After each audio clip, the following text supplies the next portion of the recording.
Hey, Bryce, congratulations on the victory. It seemed like there was a lot of bad blood heading into this fight. Did that amplify this matchup a little bit more, just because you haven't really had that with some of your past opponents? Well, I could say I was really trying to hurt him, but I was really trying to hurt everybody I fight. So it's about the same. Yeah, just I actually enjoy it when the people talk shit to me because then I don't feel bad about hurting them. So yeah, I kind of enjoy him talking shit. It really don't. I like it when the dude talks shit to me. It makes me feel better. And we heard the scorecards at the end. 25 for him, 30 for you. Were you expecting that type of a dominant performance tonight? Of course, man. I'm really biased. I always think I'm gonna win everything. And do you sort of have an idea of what's next for you? I know Dan Ige and you have some history. He's fighting Edson Barbosa. Would you want the winner of that fight? It's really I've never really picked my fights or called out nobody. I really don't care to. I like when people call me out, and but it's really up to my management. He's gonna uh pick whatever he thinks I need to do, and that's what I pay him a lot of money, and that's what his job is to do is to tell me who to fight. And then last one for me. How was it fighting without the empty crowd? Because I know you're a guy that really feeds off the crowd, and how did that affect you at all in the fight? I really like fighting in that empty crowd. I mean, I wish we could every time. I can hear my coaches just plain as day, and it's just the simplest things. You sit there and he. There was one point he had a butterfly guard on me. Something happened. He rolls. He gets his butterfly guard back. I hear, "Oh man, Willie." He says the four-letter word, the P word, pass, and it comes back because when you're there, the dude regards you. You're thinking posture, punch, you know, do this, do that, but then you hear pass, and your body just passes, and that's why I like being able to hear my coaches. That's why I like being able to hear what they got to say because a lot of times what they say is the smartest thing for me to do because I'm thinking punch the shit out of this dude. I'm thinking punch him as hard as you can in the face, and then I hear the old man say pass, and so it makes me just think, oh yeah, he's right. I better pass, and then I can punch him some more. And so I like hearing little things like that, and I like hearing Rolly talk shit, and you know, and it's just I really like that. I really like being able to hear my coaches the whole fight.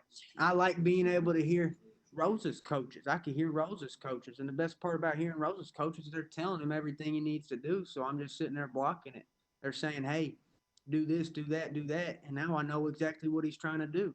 And so, you know, I like being able to hear both coaches. I can hear his coaches and mine. I like that. Thank you, James. Next, we have Danny Segura from USA Today MMA Junkie. Hey, Bryce. So did you prefer to fight with the crowd or without it? Like, how would you compare both experiences? Because it sounds like you had fun out there without the crowd. I prefer to fight without the crowd. Mm. The reason being, I can hear my coaches and I can hear the opponent's coaches, and the opponent's coaches when I hear them panicking, I know that I'm doing good. You know, Yeah. Would you say perhaps you would perform better without a crowd? I think that I do perform a little bit better. I can hear my coaches. I mean, I can remember tons of things my coaches said, and I can remember one specifically that was during a fight.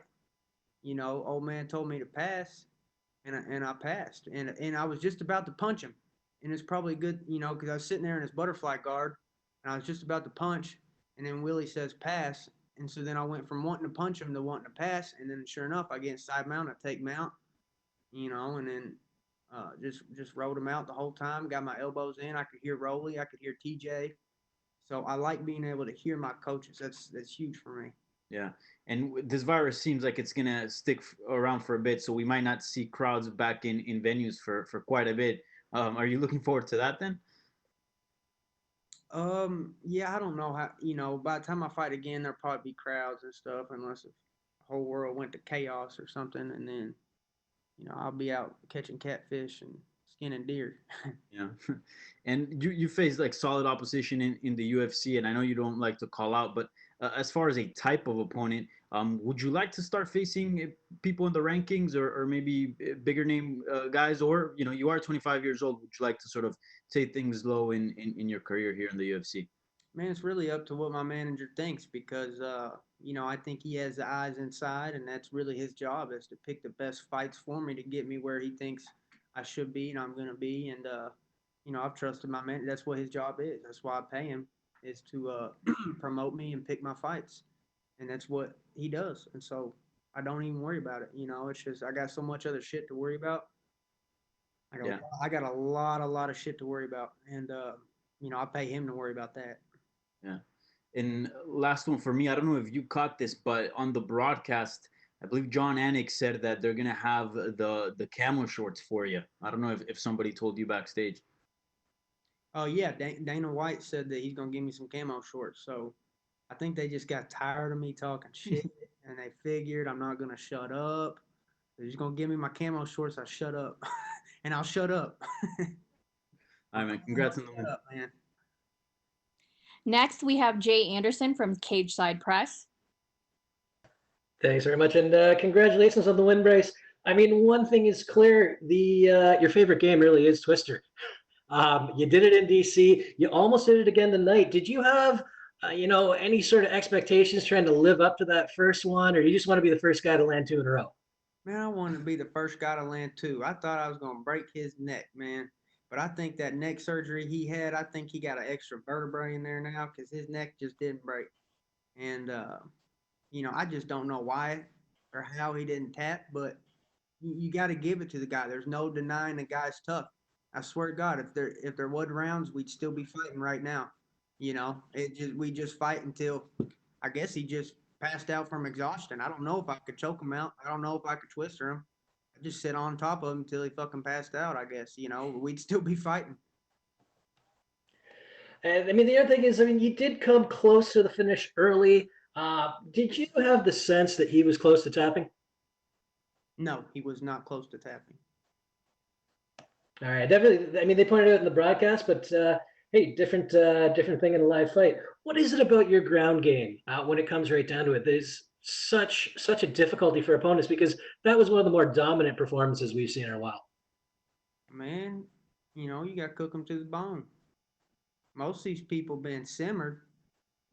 Some of them been a little bit broiled. Some of them been baked, but ain't none of them been cooked to the bone. You get cooked to the bone, you're done. You don't come back from that. All right, well, thanks, Bryce. Congratulations again on the win. Thank you.